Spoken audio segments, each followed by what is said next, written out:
Yahweh, soberano Pai Celestial, no poder do nome do nosso Senhor Cristo Jesus, nos abençoa e nos guarda, nos ilumina e nos guia por um bom caminho. Aleluia, aleluia, amém. Romanos capítulo 5, versos 1 ao 21. Novo Testamento, vida do Pai.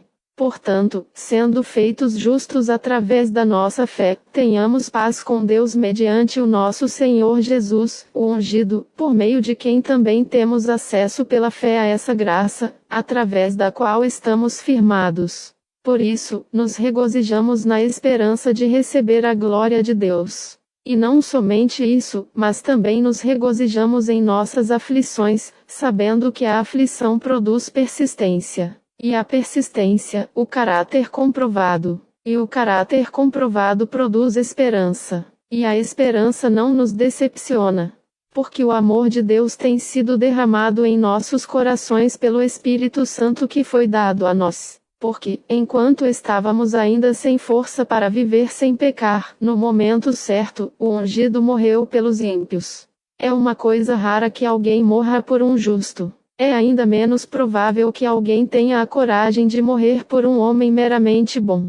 Mas Deus demonstra o seu próprio amor para conosco nisso, em que, quando ainda éramos pecadores, o ungido morreu por nós. Muito mais agora, sendo feitos justos pelo seu sangue, nós estaremos sendo salvos da ira de Deus por meio dele. Porque, se quando éramos inimigos, fomos reconciliados com Deus através da morte de seu Filho, muito mais tendo sido reconciliados, estaremos sendo salvos por sua vida crescendo em nós. E não somente isso, mas também nos alegramos em Deus por meio de nosso Senhor Jesus, o ungido, por meio de quem agora recebemos a restauração ao divino favor. Por meio de um homem, o pecado entrou no mundo, e a morte, através do pecado. E desta forma, a morte passou para todos os homens porque todos pecaram. Porque mesmo antes da lei, o pecado estava no mundo, mas o pecado não é contabilizado quando não existe lei. Mesmo assim, reinou a morte desde Adão até Moisés, mesmo sobre aqueles que não pecaram da mesma forma que Adão pecou, o qual é uma espécie de exemplo daquele que havia de vir. Mas o dom da graça de Deus não deve funcionar de forma semelhante ao pecado? Pois, se por causa do pecado de um, muitos morreram, quanto mais a graça de Deus e o dom que vem através da graça desse único homem, Jesus, o ungido, transbordam para muitos. E, uma vez que o pecado entrou por meio de um homem, não deveria o dom vir através de um homem também? Pois, por um lado, o julgamento que veio por causa de um era de condenação, mas, por outro lado, o dom gratuito que veio sobre muitos que pecaram foi o de estarem considerados justos.